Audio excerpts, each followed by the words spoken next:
자, 우리 예수님 믿는 사람은 율법을 강조하지 않지요. 근데 율법이 1번입니다, 여러분. 율법이 1번. 근데 그 율법 1번은 강조하지 않아요. 우리에게 주어진 은혜는 2번입니다. 2번은 예수 그리스도이지요. 율법을 지나 예수 그리스도에게로 왔어요. 여기서 끝나지 않고 3번이 있는데 3번은 다시 율법하고 비슷한 일들입니다. 그건 뭐냐 하면 주일날은 11시 예배를 드려야 한다. 돌청 예배는 1시 반이다. 지각하면 안 된다. 이런 것들입니다. 이런 것들이 3번이란 말이에요. 근데 율법하고 너무 똑같잖아요. 주일 성수 11시 예배 드려야 돼. 1시 반 지각하면 안 돼. 율법하고 똑같잖아요. 그러니 1번과 3번은 매우 유사합니다. 그러나 2번을 통과한 사람은 반드시 3번으로 가게 되어 있어요. 쉽게 말해서 예수 믿는 사람은 이렇게 하게 돼 있다는 말입니다. 예수 믿는 사람은 버스에 앉아가지고 가다가 할머니가 올라오면 0.1초 만에 막 엉덩이가 일어나집니다. 자동적으로. 근데 예수 안 믿는 사람도 그런 사람이 있는데 하물며 우리는 어떠해야 되겠는가? 그 말이거든요. 저는 1시 반 예배 시간을 잘 지키십시오라는 말씀을 이미 드렸습니다. 그리고 크리스찬은 주일날 11시 예배 드리는 것이 너무나 당연하다는 말씀을 이미 드렸습니다. 그리고 우리 예수님은 다시 오십니다. 분명히 얘기했습니다. 11시 예배 드려야 된다라고 얘기했고 1시 반에 지각하면 안 된다라고 말씀드렸고 예수님 다시 오신다라는 말씀도 제가 드렸습니다. 성경책에 이렇게 적혀있고 목사가 얘기했어요. 끝. 자, 소선지서 강의 14번째 시간입니다. 9장 찾았습니까? 네, 1절부터 9절까지인데 잔소리를 자꾸 하면 안 되는데 한 말씀 더 드리면은 선지자의 책무가 말입니다. 나 분명히 얘기했어 라고 하는 그 말이거든요. 그 말하고 있는 그 선지자의 시공간에 항상 그 말은 찬성을 받는 소수가 있고 찬성을 하는 소수가 있고 그 말을 배척하는 다수가 있어요. 그 다수들은 항상 씩 웃습니다, 여러분. 그래서 어쩌라고. 예수님 다시 오신다고? 어쩌라고. 씩 웃습니다. 우리의 양심을 잘 생각해 보세요. 주일 11시 예배 너무 당연한 거고요. 돌청 1시 반 예배 지각하면 안 되는 거고요. 마땅한 겁니다. 마땅히 행할 바를 하라 그러잖아요. 성경에서. 마땅히 행할 바를 아이에게 가르치라. 그리하면 늙어도 그것을 떠나지 아니하리라. 우리가 하는 일은 1번 율법 지키라고 하는 게 아니고 너무 당연해서 그렇게 하는 겁니다. 자, 1절에서 9절까지인데 잘 외워보세요. 여러분 5절, 7, 8, 9절 이렇게 읽습니다. 5, 7, 8, 9 준비됐습니까? 네. 자, 시작. 너희는 명절날과 여호와의 절기의 날에 무엇을 하겠느냐? 형벌의 날이 이르렀고 보응의 날이 온 것을 이스라엘이 알지라. 선지자가 어리석었고 신에 감동하는 자가 미쳤나니 이는 네 죄악이 많고 네 원한이 큼이니라. 에브라임은 나의 하나님과 함께한 파수꾼이며 선지자는 모든 길에 친 새 잡는 자의 그물과 같고 그의 하나님의 전에는 원한이 있도다. 그들은 기브아의 시대와 같이 심히 부패한지라. 여호와께서 그 악을 기억하시고 그 죄를 벌하시리라. 아멘. 자, 여러분 오늘 오랜만에 설교안 드렸죠? 한번 흔들어 보십시오. 다 받았습니까? 자, 여러분들과 한 약속, 설교를 짧게 하겠다는 약속을 그래도 꽤나 잘 지켰는데 50분만 했으니까. 근데 최근 한 몇 주 좀 못한 것 같아서 다시 한번 제가 또 작심삼일을 해보려고 썼어요. 오늘 요거대로 읽을 테니까 여러분 진짜 오늘 빨리 마칠 테니까 잘 보십시오. 집중해서 설교안을 보시길 바랍니다. 자, 보고 계십니까? 네, 오늘은 추수감사주일입니다. 우리는 절기를 얼마나 소중히 여깁니까? 집중하십시오, 여러분. 여러분이 집중 안 하면 제가 집중력이 흩어져요. 그 사람한테 잔소리하고 싶어가지고 말이야. 그러니까 집중하십시오. 그래, 하은아. 우리는 절기를 얼마나 소중히 여깁니까? 이게 참 율법적인 거거든요, 여러분. 절기 소중히 여기는 거. 예수님보다도 전통을 더 소중히 여기다 보니 절기 지키는 일이 소중해졌습니다. 이것이 과연 옳습니까? 사람이 나를 위해서 존재하는 것이 아니라 날이 사람을 위해서 존재합니다. 예수님 말씀이지요. 마가복음 2장 27절 말씀입니다. 하나님께서는 예수님을 아는 지식이 없이 지키는 절기와 제사를 견디지 못하겠다고 말씀하십니다. 이사야 1장 13절 말씀이지요. 이 견디지 못한다라는 이 표현이 다른 번역에서는 구역질이 난다 이렇게 되어 있습니다. 여러분. 얼마나 살에 다가오는 막 그런 표현이에요. 얼마나 적나라한 표현이에요. 구역질 난다고 그러시는 거예요. 구역질이 난다. 초하루와 안식일과 축제의 마감날 전부 날이지요, 여러분. 전부 명절이고 절기입니다. 무슨 감사절 그런 날. 그런 날에 모여서 하는 헛된 짓을 나는 더 이상 견딜 수가 없다라고 되어 있습니다. 오늘 본문의 5절을 보십시오. 오늘 5절, 7, 8, 9절을 읽었잖아요. 자, 그 5절. 명절날과 여호와의 절기의 날에 무엇을 하려느냐라고 묻고 있습니다. 예수님이 본체이고 명절과 절기는 그림자입니다. 본체와 그림자를 가지고 설명했던 거 잘 생각해 보십시오. 골로새서 2장에 나온다는 그 말씀을 찾아봤지 않습니까? 예수님이 본체예요. 근데 예수님과 같은 분이신 하나님이 빛이 되셔서 그 빛이 스포트라이트 한 거거든요. 본체인 예수님을 비췄습니다. 조명을 비추니까 뭐가 생깁니까? 그림자가 생깁니다. 그림자는 어디에 생깁니까? 그림자가 저 허공에 저 위에 생깁니까? 땅에 생기지요. 그러므로 땅에, 이 지구상에 우리가 발 딛고 살아가는 우리의 현실 세계에서 벌어지는 모든 것은 그림자입니다. 이 땅에서 내가 고액 연봉을 받았다, 돈 많이 벌었다? 그거 그림자라고요. 그림자는 훅 불면 없어지는 거잖아요. 시간이 지나면 없어지는 것이. 다 그림자라는 말입니다. 예수님이 본체고 그림자는 그렇게 중요하지 않습니다. 그 그림자가 나에게 예수님에 대한 흔적을 조금 설명해줬으면 자기 할 일 다 한 겁니다. 그 그림자는. 그런데 그 본체가 중요하다는 그 사실을 모르고 너무 그림자에 우리가 목을 낸단 말이죠. 예수님이 위의 것이고 그림자는 땅의 것입니다. 본체는 당연히 조금 위에 있지요. 그림자보다는 위에 있다 아닙니까? 그림자는 그거보다 밑에 있고. 그러니 위의 것이 예수님이고 땅의 것은 그림자들이다. 그 말이지요. 예수님은 위의 것이고 그림자는 땅의 것입니다. 감사절이라는 그림자도 예수님의 은혜를 설명하기 위해서만 존재합니다. 그럼에도 불구하고 우리는 얼마나 감사의 절기에 땅의 복을 얻은 것에 대해서 감사하고 있습니다. 모든 감사절에요. 와, 맥추, 보리추수가 많이 돼서 감사해요. 이렇게 하잖아요. 보리추수는 뭡니까? 그림자입니까? 본체입니까? 그림자이지요. 이 땅에서 우리가 수확 많이 거둔 거. 당연히 감사해야 합니다만 그것이 주 테마가 아니라는 말입니다. 그 절기의 주 메인 테마가 아니라고요. 추수감사제는 뭘 감사하죠? 1년 동안 이것도 추수했고 이것도 추수했고. 현대적으로 말하면 월급 요거 받았고 연봉이 조금 올랐고 이런 모든 일들. 올해 한 해 동안 나에게 벌어진 이 땅에서의 모든 복들 감사하잖아요. 당연히 감사하죠. 우리가 우리 힘으로 했나? 하나님께서 해주셨으니까. 당연히 감사한데 그것이 메인 테마가 아니란 말입니다. 그건 전부 고마운 것이 무엇인지를 설명하기 위한 하나님의 그림자들이었습니다. 진짜 고마움의 본체는 이거야! 라는 것을 말해주고 싶어서. 진짜 너무 지극히 고마운 그 일의 본체가 뭐겠습니까? 예수님입니다. 예수님이 고맙다라는 이 말을 예수님이 가장 고맙고요. 그 다음에 추수도 고맙고 연봉도 고맙고 취직한 것도 고맙고 이렇게 표현하는데 그것마저도 이 예수님의 그 고마움의 크심을 감소시키는 거예요. 가장이라는 말로 표현이 안 되고 만유라는 말로 표현이 됩니다. 성경책에서는. 가장이라는 말은 일단 예수님 1등이고 2등, 3등도 있어요. 이런 표현이잖아요. 일단 예수님이 저의 1등이시고요. 그 다음에 저 연봉도 많이 받았으면 좋겠고요. 취업됐으면 좋겠고 뭐 이런 거잖아요. 하나님은 그 말씀을 하고 계신 게 아니라 2등, 3등은 아예 아무것도 아닌 것 같은 2등과 1등이 너무 현격하게 차이가 나가지고 2등이 감히 명함도 내밀지 못하는 그런 차원에서의 예수라고 하는 본체를 준 겁니다. 이거 고맙지 않니? 라고 하나님께서 말씀하고 계시는 겁니다. 모든 그림자들인 명절이나 감사절에는 그거 고마운 거예요. 예수님이라는 말이구나. 나한테 땅을 주셨다는 것. 이스라엘 말로 제비 뽑아 나누어준 부동산, 즉 땅을 주셨다는 거구나. 그 땅에서 농사지어서 지금 감이 열렸구나. 세상에. 감이 너무 고마워요. 오늘 여기 과일 많았잖아요. 너무 고마워요. 라는 그 말이 예수 주셔서 감사합니다. 라는 그 뜻이 되지요. 감사절이라는 그림자도 이 예수님의 은혜를 설명하기 위해서만 존재합니다. 그럼에도 불구하고 우리는 얼마나 감사의 절기에 땅의 복을 얻은 것에 대해서 감사하고 있습니까? 예수님은 위의 것입니다.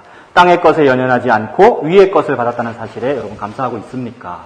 예수님만으로 만족하는 그러한 감사절이 되시는 우리 돌청 여러분들 되기를 바랍니다. 고린도전서 5장 8절에는요 이런 말씀이 있습니다. 요거 우리 추석 때 읽었었어요. 추석 때 우리 돌실에 모여가지고 그날도 추석이라서 추석과 관련되는 모든 설교를 하고 추석과 관련되는 어떤 프로그램들을 할 때에 우리가 이걸 읽었죠.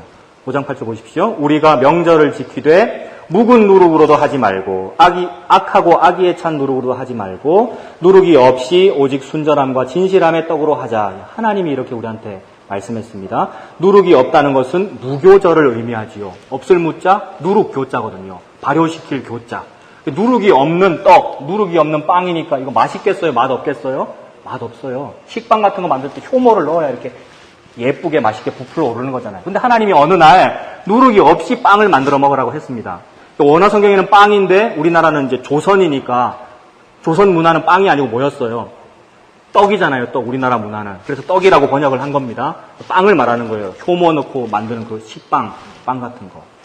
그 누룩이 없는 빵을 먹으라고 했는데 그날이 언제였느냐 하면 첫 번째 6월절이었던 탈출의 그날. 그날 먹었던 게 무교병이었죠. 무교, 누룩이 없는 빵. 탈출의 그날 주의 택한 백성들은 누룩 없는 빵, 즉 떡을 먹어야 했습니다. 그것이 무교절입니다. 그러므로 무교절은 무슨 날입니까? 6월절이죠. 첫 번째 탈출의 그날이니까. 6월절 탈출은 뭐로써 이루어지는 일입니까? 어린 양 피로써 이루어지는 일입니다. 어린 양 피를 그 문에 바른 사람이 탈출할 수 있는 거잖아요. 그래서 나의 탈출할 수 있는 나의 두 발과 달리기 할 수 있는 이 힘으로 탈출한 것이 아니라 예수 피로 제가 탈출했어요를 기억하는 날이 무교절이다 이 말입니다. 그날은 탈출하니라고 좌우를 볼 겨를이 없어요. 2등도 좀 좋고 3등도 좀 좋은데 이렇게 볼 겨를이 없다고요. 급하게 탈출하니라고 도시락도 제대로 싸지 못하고 맛없는 거 대충 싸라 이 말입니다. 무교병을 먹어라라는 말은. 무교병과 함께 쓴나물도 먹으라 그랬잖아요. 맛있는 나물 막 묻혀가지고 소풍 갈 시간이 없고 도망가는 겁니다. 이 죄로부터. 이 바벨탑, 이 무적행, 감사절을 형식적으로 지키고 있는 이 모든 바벨탑 그림자 세계로부터 탈출하기 위하여 없어도 돼요. 먹을 거 없어도 돼요. 남들은 손가락질하는 이 버려지는 음식 같은 거 이것도 괜찮아요. 그거 들고 빨리 40년 광야길로 도망가는 겁니다. 그걸 보고 구원이라 그러죠. 그게 6월절의 의미이지요. 절기를 지키려면 그렇게 지켜라라고 하나님 말씀하시죠. 모든 절기는 뭐를 상징하고 있느냐 하면 그 탈출을 상징하고 있습니다. 탈출로 인해서 우리가 받은 예수님이라고 하는 그 선물, 그거 고마워하고 기뻐하고 기념하는 날이 절기라는 말이지요. 주의 택한 백성들은 누룩이 없는 빵, 그걸 먹어야 했습니다. 그것이 무교절이고 6월절입니다. 6월절의 핵심은 어린 양의 죽음입니다. 어린 양의 죽음이 없이는 탈출이 없습니다. 이것이 우주 만고불변에 우리의 치가 떨리고 우리의 피부에 다가오는 구원의 비밀이란 말입니다. 하나님께서 우리에게 하신 유일한 선물입니다. 이 땅에서의 복이 선물이 아니고요. 이거 준 게 하나님의 선물입니다. 천지가 요동하는 하나님 구원의 비밀입니다. 그러므로 6월절의 핵심은 오직 예수 그리스도뿐입니다. 어디 6월절만 그렇습니까? 모든 절기는 예수 그리스도라고 하는 썩지 아니할 복을 기념하는 그런 날입니다. 그럼에도 불구하고 여전히 이 땅에 썩어 없어질 것들, 이 땅의 스펙들이 전부 썩어 없어질 것들이잖아요. 그 썩어 없어질 것들 때문에 예수의 이름으로 하나님 기도합니다. 요것 좀 해주세요. 라고 하고 있는 것은 너무 2등에 목말라 하고 있어요. 너무 3등을 막 바라보고 있는 거예요. 1등 하라는데, 1등을 해줬다는데 말이에요. 이 땅에 썩어 없어질 것과 관련된 감사와 기도와 찬양과 예배와 소원과 헌신과 봉사, 그런 것들이 주를 이룬다면 이건 뭔가 잘못된 겁니다. 그래서 호세아서는 너희가 명절날과 절기의 날에 무엇을 하려느냐라고 묻고 있습니다.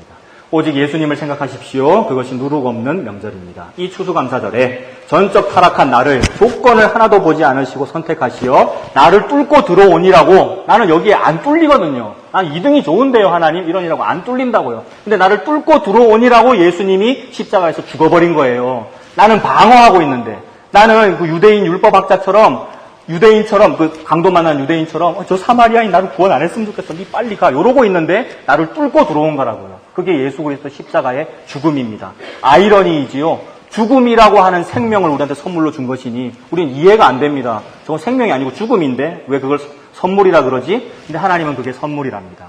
죽음이라고 이름하는 생명을 우리한테 준 것이지요. 그래서 택함받은 사람만 이걸 이해합니다. 맞구나. 그 1등을 나한테 준 거구나. 그것이 이해가 됩니다.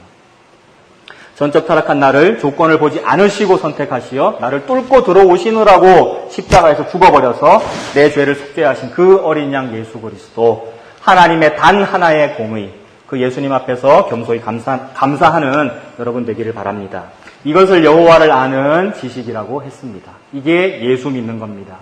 땅의 것이 복이 아니라 예수님만이 복이구나 라고 믿는 것이 예수님을 믿는 거라고 했습니다. 이런 사람은 인과율을 믿지 않습니다. 그러니 자기의가 없습니다. 인과율은 자기의거든요. 내가 열심히 하면 좋은 결과가 나온다. 내가 하나님 앞에, 신 앞에 무언가를 하면 신께서 나에게 선물을 주신다. 이건 나의 노력이잖아요. 그러니 내가 한 의로운 행동이란 말입니다. 그걸 자기의라고 부르죠.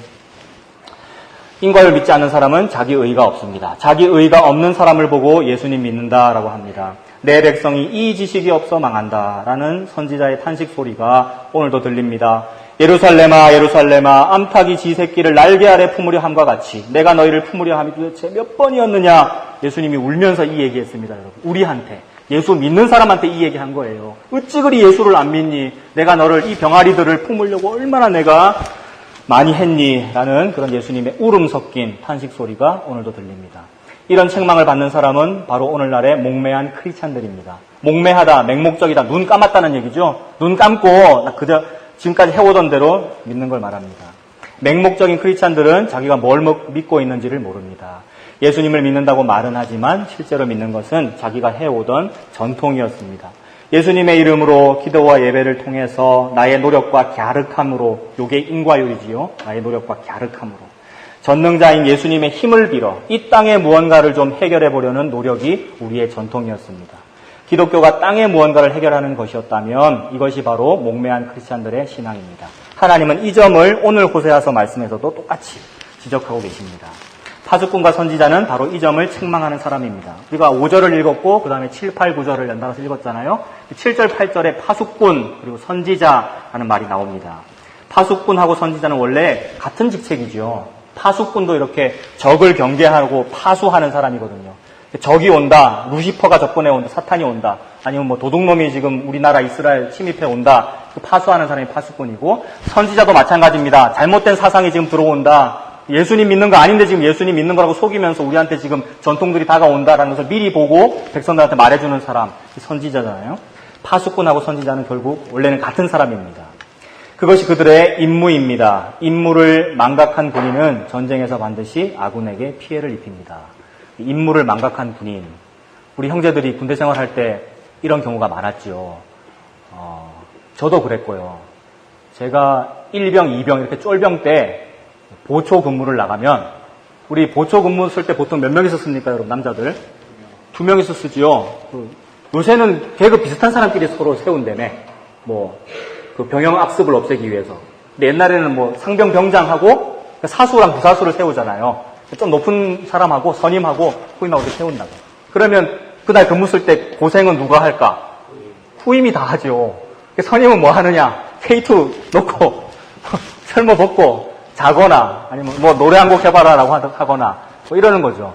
원래는 두 사람이 뭐 해야 되는데 둘 다 파수꾼과 선지자의 역할로서, 군인의 역할로서 K2 들고 경계를 해야 되는 거잖아요. 뭐를 경계해야 되겠습니까, 군인이? 적군을 경계해야 되지요. 평시에도 그렇게 보초를 쓰는 것은 훈련이잖아요. 적군이 온다는 가정하에 경계를 해야 되겠죠. 그러므로 적이 있는 전방을 경계해야 되겠습니까? 아니면 아군이 있는 후방을 경계해야 되겠습니까?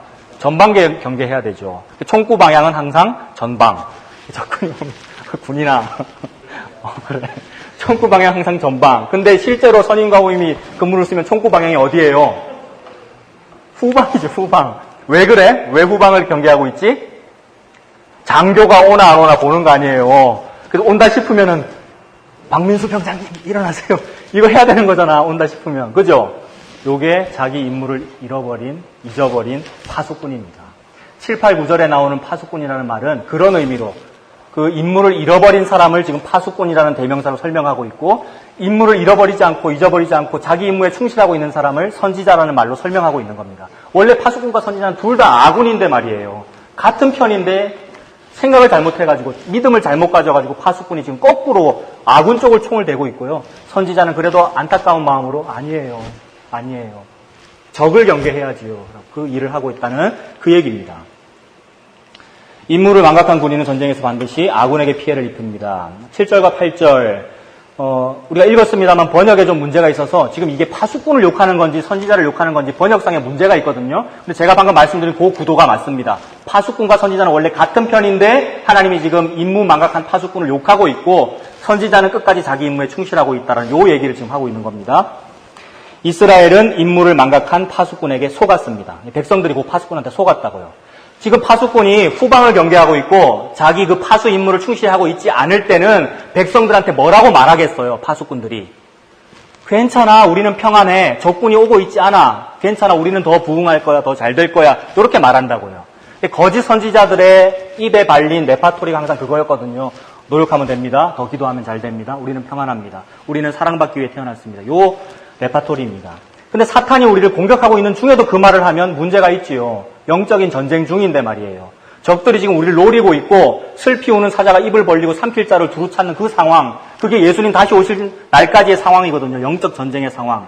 우리의 적인 루시퍼가 너무 밝게 100룩수, 200룩수 해가면서 너무 밝게 우리한테 오면서 아군인 척 막 오고 있을 때에 파수꾼은 눈을 뜨고 K2를 겨누고 너 루시퍼구나. 너 빛이 아니구나. 빛은 우리 하나님인데 어둠이면서 네가 빛인 척하면서 고액 연봉으로 스펙으로 다가오고 있구나 하면서 경계하면서 이스라엘 백성들한테 여러분 깨세요. 요거 적이에요. 이렇게 말해줘야 된단 말입니다. 근데 파수꾼이 그 일을 안 하고 있다는 얘기입니다. 지금 7절과 8절은. 백성들이 속았습니다. 파수꾼이 적군, 즉 도둑은 경계하지 않고 딴짓을 하고 있는데도 불구하고 백성들은 그들에게 아멘하였습니다. 선지자는 이 사실 때문에 밤잠을 못 자는 사람입니다. 예레미야 4장 한번 찾아보세요, 여러분. 거기 4장과 20장이라고 되어 있죠. 예레미야 4장 먼저 한번 찾아봅시다. 구약성경 1056페이지.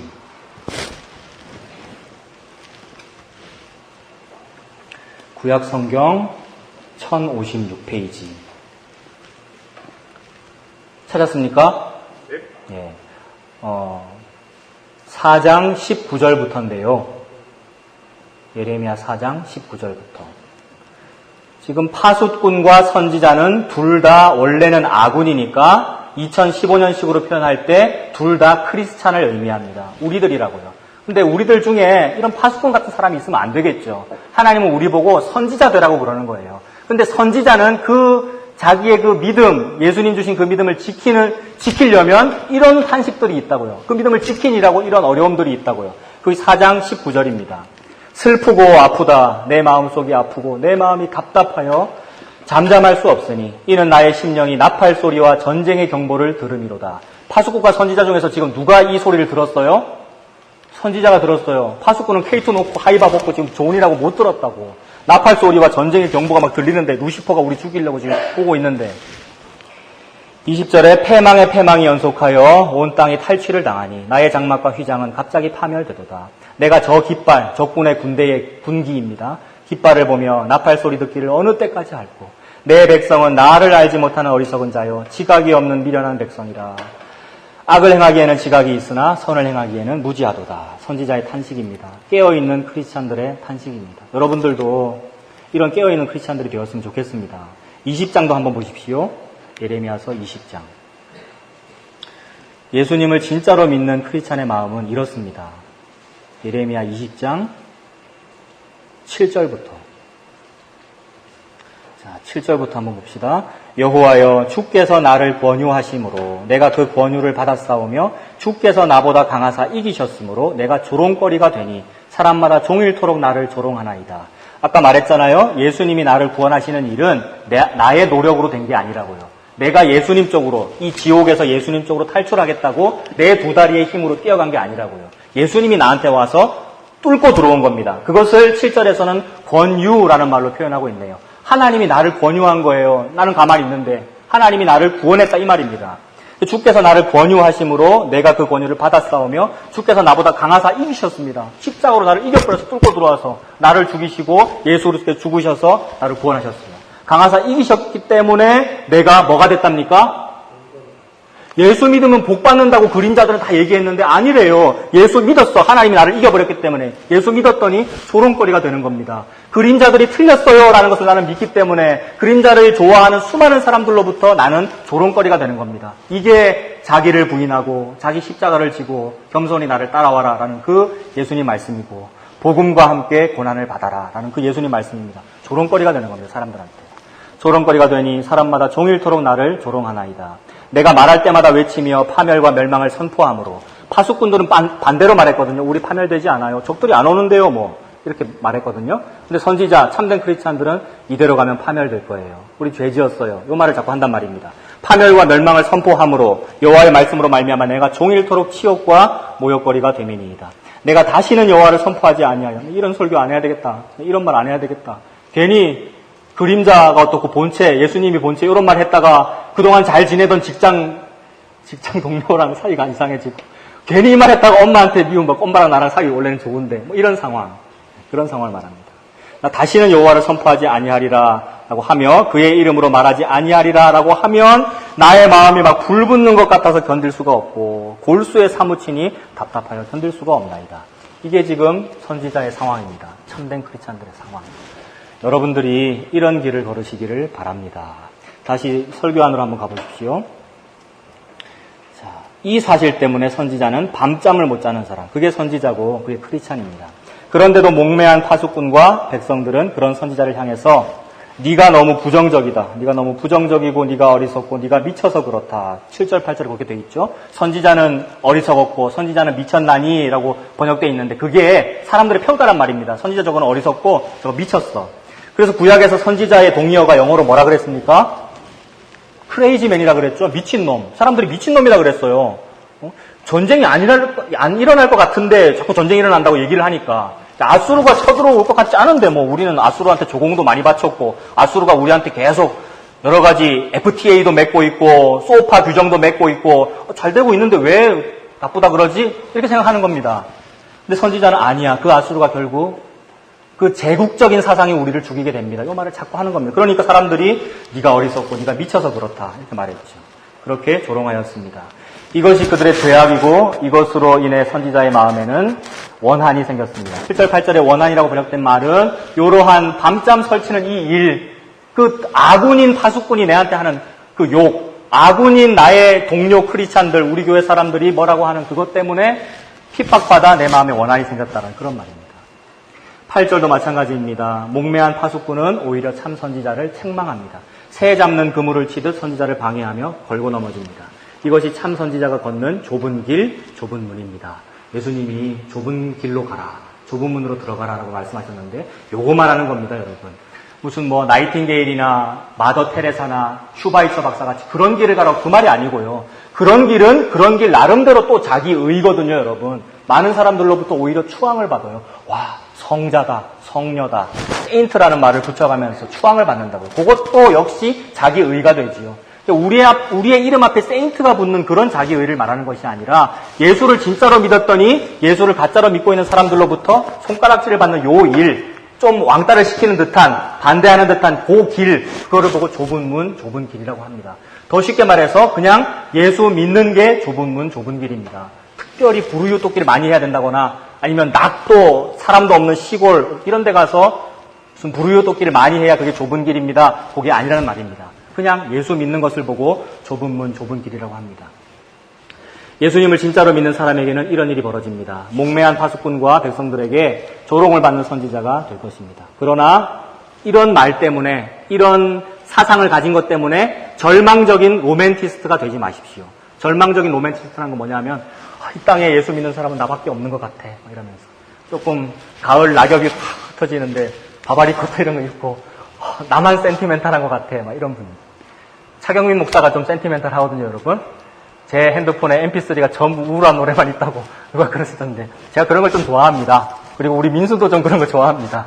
우리는 가을 남자거든 우리가. 근데 너무 절망적 로맨티스트가 돼가지고 나만 성경을 알아. 우리 교회는 뭐 직분자들도 성경을 잘 모르는데 나만 예수 믿는 것 같아. 요렇게 하지 말고요. 그건 역시도 자뻑이거든요, 여러분. 자뻑 아니에요, 그거? 자뻑을 보고 자기의라고 그러잖아요. 자기의. 그게 아니고 예수 믿으면 요거 당연한 거구나. 그래서 고통을 받기 때문에 웃음이 안 나오고 오히려 막 울음이 나오고 표정이 일그러지고 웃을 일이 없습니다만 그 사람은 웃고 있습니다, 여러분. 자뻑한 사람은 계속 침울하지. 근데 이것을 당연하게 여기는 사람은 예수님이 그랬어. 예수님 믿으면 이런 일이 있을 거라고 라고 여기는 사람은 마땅하고 당연히 여기기에 웃을 일이 없으나 웃고 있습니다. 뭐 괜찮아. 뭐 이 정도 왕따야. 뭐 이렇게 넘어가게 된다고요. 절망적인 로맨티스트가 아니지요. 십자가의 길이지만 동시에 영광의 길입니다. 웃을 일이 없을 것 같은 길이나 우리는 웃고 있습니다. 그래서 실제로 여러분들 일상생활에 이 예수님의 좁은 문 좁은 길을 걷고 있음에도 불구하고 좋은 일들이 생겨요. 생각지도 못했던 하나님의 희소식들이 나한테 온다고요. 저는 하나님 이러이러한 성공을 포기한 사람이었는데요. 세상에 이 길을 하나님의 은혜로 저한테 주시다니요. 그것 때문에 막 눈물이 나고요. 간증거리가 생깁니다. 생각지도 못했던 나에게 벌어지는 어떤 희소식, 하나님이 주시는 선물. 그걸 바라보십시오, 여러분.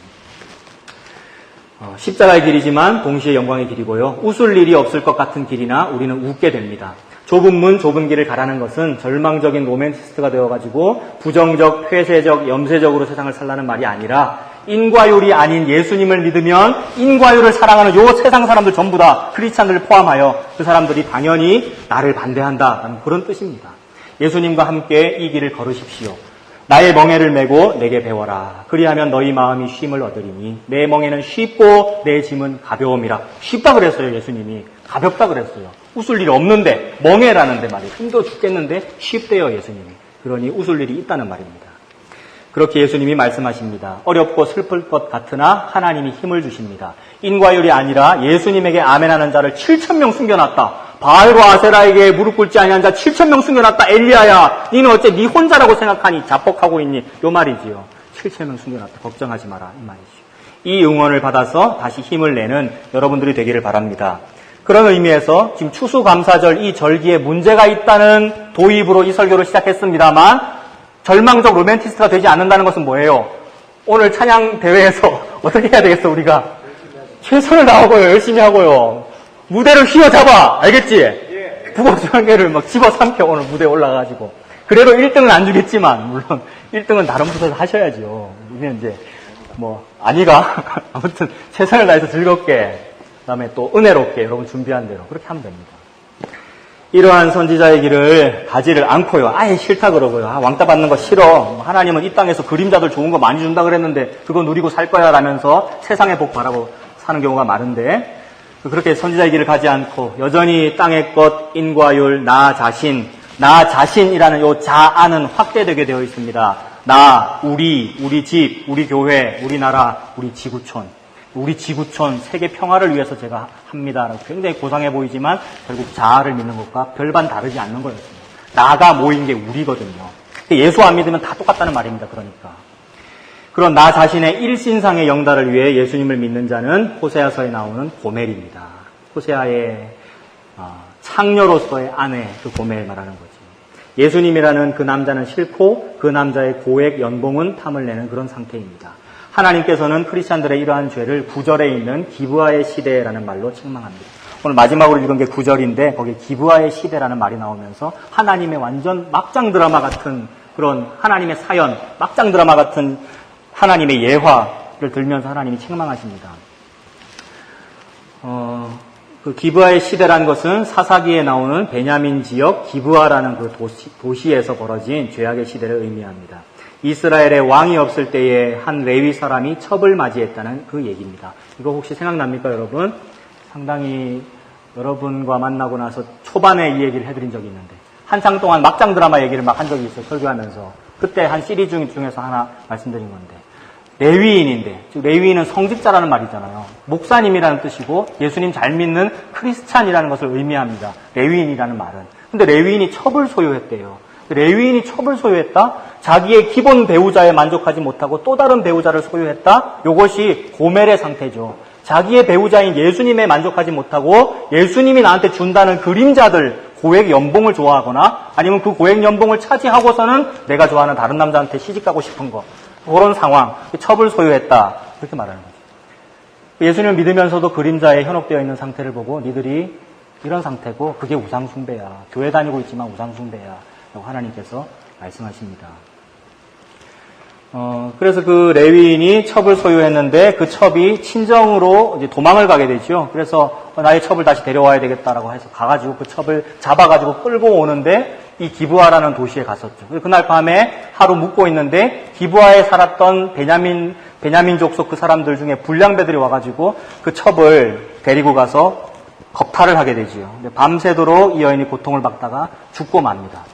그래서 레위인이 그걸 보고 막 화를 냅니다. 어찌하여 이 하나님 믿는 나라에 이런 일이 있을 수 있느냐. 하나님 믿는 나라에 감히 나의 첩을 데려가가지고 겁탈을 해? 그리고 죽여? 이러면서 화를 냅니다. 근데 진짜 화를 내야 되는 일은 지가 첩을 소유했다는 그 일에 대해서 화를 내야 되는데, 즉 파수꾼이 지금 후방 경계를 하고 있었다는 이거를 깨닫고 이게 죄구나 알아야 되는데 그거에 대해서는 화를 낼 줄을 모르고 다른 사람이 자기 첩을 죽였다고 그것 때문에 화를 냅니다. 화가 너무 많이 나가지고 그 죽은 시체를 12토막을 냈다 그랬죠. 너무 막장 드라마예요, 여러분. 시체를 12토막을 내서 이스라엘이 12지방이잖아요. 12지파. 12지파에게 택배를 보냈다 그랬죠. 우리나라에 이런 일이 있어요. 여러분 나와 같이 화를 좀 내주세요. 뭐를 화를 내야 되는데요, 여러분. 목사가 그런 신앙을 가지고 있다는 사실에 지금 화를 내야 되고 그거 정죄받아야 되고 크리스찬들이 교회를 그런 식으로 다녔다는 사실에 책망받아야 되는데 그거 말고 불량배들이 한 일을 책망해 주세요라고 택배를 보낸 거라고요. 서울에서 벌어지는 퀴어 문화 축제에 대해서 여러분 화를 내주세요라고 요청을 한 거라고요. 우리가 동성연애자인데 너무 똑같은 상황이잖아요, 여러분. 하나님이 그 얘기를 하는 겁니다. 9절에서 기브아의 시대하고 똑같다 이 말을 하셨습니다. 그래서 이스라엘에 왕이 없을 때에 그런 일이 벌어졌다라고 적혀 있습니다만 그 문장을 보십시오, 여러분. 이스라엘에 왕이 없을 때라고 되어 있는 그 밑줄 찾았습니까? 네, 그 문장 보십시오. 그때 한 레위 사람이 첩을 맞이했다는 그 얘기입니다. 이스라엘에 왕이 없었던 적이 있습니까? 하나님, 즉 예수님이라는 왕이 눈 시퍼렇게 뜨고 살아계시는 왕이신데 감히 성직자인 레위인이, 크리스찬이 왕이 눈에 안 보인다고. 예수님 눈에 안 보이잖아요, 지금 우리한테. 하나님 눈에 안 보이고 그다음에 목사님이 설교자가 예수님 다시 오십니다, 재림하십니다 라고 말만 해놓은 상태란 말이에요. 나 분명히 말했다, 이런 상태라고요. 근데 안 다가오니까 재림 언제쯤 하시겠나, 안 보이니까 왕이 없다고 여겼다는 말입니다. 하나님이 눈 뜨고 살아계시는 왕이신데 감히 성직자인 레위인이 왕이 눈에 안 보인다고 간이 배 밖에 나와서 간이 커진 거지. 배우자 이외의 첩을 맞이했다는 그 죄악의 이야기입니다. 크리스찬이 예수님을 믿는 게 아니라 인과율을 믿으면 이 죄와 똑같은 거라고 하나님은 말씀하십니다. 제가 예수님을 위해서 이것저것을 할 테니 예수님은 저를 위해서 이런 복 저런 복을 주십시오. 이것이 인과율입니다. 하나님은 내가 제공한 원인 때문에 나를 구원하시는 게 아니라 일방적인 예수님의 십자가 때문에 나를 구원하십니다. 이걸 보고 은혜라고 그럽니다. 은혜는 인과율과 정반대인 말입니다. 오늘도 루시퍼는 이 사실만 공격합니다. 우리가 은혜 받는 것을 공격하는 거예요. 그래서 은혜처럼 보이는 또 다른 인과율을 계속 주는 거예요. 복음처럼 보이는 인과율을 우리한테 계속 준다고요. 그것이 루시퍼가 하는 유일한 공격입니다, 여러분. 진짜 파수꾼, 진짜 경계병, 고초병은 요거를 경계해야 되는 거예요. 후방 경계하고 있지 말고 요거를 경계해야 되는 거라고요. 루시퍼는 그 사실만 우리한테 계속 줍니다. 인과율 열심히 하라고. 은혜 받지 말라는 뜻이죠, 그 말이. 예수님을 가장 싫어하고 두려워하는 존재가 바로 루시퍼이기에 어떻게 해서든지 우리 크리스찬들을 예수님에게서 멀어지게 합니다. 우리를 예수님에게서 멀어지게 하는 가장 고등한 전략이 바로 예수님과 계속 관련되게 하면서 예수님 못 믿게 하는 것, 교회 계속 다니게 하면서 예수님을 믿지 않도록 만드는 것, 이것입니다. 이게 사탄의 고등 전략입니다. 그래서 계속 예수님의 이름으로 기도하고 주의 이름으로 선지자 노릇하고 주의 이름으로 교회 활동도 하고 주의 이름으로 기적도 일으키고 주의 이름으로 세상 복도 많이 받도록 만들어줍니다. 그러면 그 사람은 자신의 인과율로, 즉 노력으로, 기도로, 봉사로, 교회 다닌 것으로 예수님을 잘 믿고 있는 거라고 착각하며 살게 됩니다. 이게 8절의 파수꾼의 상황입니다. 목매한 파수꾼. 눈 감고 지금 하나님 믿고 있다고 생각하고 있는 중인 거예요. 총을 아군에게 겨누고 있는 겁니다. 본래의 배우자에게 돌아가야 합니다. 예수님이 우리의 신랑 되십니다. 예수님이 우리의 왕이십니다. 왕의 재산이나 왕의 재정이나 왕의 재정이라는 세미나 있는 거 알아요, 여러분? 굉장히 지금 유명한 세미나죠. 왕의 재정. 재정 관리 잘해가지고 우리가 청부가 되자는 거죠.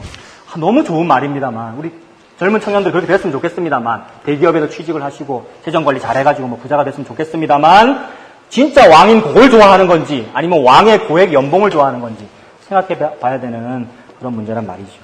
왕의 공부법도 있죠, 여러분. 다니엘 학습법 이런 거. 너무 좋은 말이지만 서울대 나오신 목사님 아닌가? 그분이 다니엘 학습법. 얼마나 학부모님들의 귀가 솔깃하겠어요. 교회 다니는 우리 아들, 딸을 다니엘 학습법으로 교육시켜서 바벨론의 국무총리로 써주시옵소서 이거잖아요. 바벨론은 바벨탑인데 이 세상은 바벨탑인데 거기서 높아지게 해주시옵소서. 예수님 믿어서 예수님의 은혜로 은혜를 누린 것, 그것이 국무총리가 된 것인데 그게 높아진 것인데 땅의 그림자에서 높아지고 싶어 하는구나. 그거를 루시퍼는 너무나 잘 옆에서 이렇게 마약을 주듯이 자꾸 먹이지요. 다니엘 학습법. 왕의 재산, 왕의 재정, 왕의 공부법, 왕의 처세술, 왕의 방법론, 이것 때문에 그 왕을 섬기는 게 아닙니다. 우리는 그 방법론을 섬기는 게 아니고 그 왕 자체를 섬기는 거 아닙니까? 그분이 왕이시기 때문에 섬기는 것입니다. 왕이시며 토기장이셔서 이 진흙 같은 우리, 진흙 한 덩어리를 가지고 천국 갈 사람, 지옥 갈 사람을 자기 마음대로 만드셔도 아무런 이의를 제기할 수 없는 낮고 낮은 우리가 감히 감지덕지 그분의 일방적인 은혜를 입어서 천국 가는 백성이 되었다면 이보다 더 큰 은혜가 없습니다. 왕 앞에 왕이 가지고 계시는 그 재산을 좀 주세요라는 말 자체가 안 나온단 말입니다. 그 왕이 나를 구원했네? 세상에 이 진흙을 요것 때문에 너무 고마워가지고. 요게 은혜 받은 사람의 상태입니다. 예수님 너무 고마워요. 예수님을 가졌으니 저는 우주 만유를 다 가졌네요. 요 믿음이 드는 것입니다. 예수님 다시 오시는 날까지 이 은혜만을 충만히 누리시는 우리 동생 여러분들 다 되시기를 바랍니다. 기도하겠습니다. 은혜로우신 아버지 하나님, 저희들에게 은혜 주셔서 감사합니다. 하나님 앞에 감사할 것이 너무나도 많은 감사주일입니다. 하나님께서 내게 주신 이 고마움은 예수 그리스도이신 줄로 믿습니다. 나를 뚫고 들어오셔서 이 진흙 같은 나를 구원하신 그 예수님의 은혜, 그 어린 양 보혈, 이것으로 만족하며 이 은혜만으로 살아가는 우리 청년들이 다 될 수 있도록 하나님 인도하여 주시옵소서. 예수님의 이름으로 기도합니다. 아멘.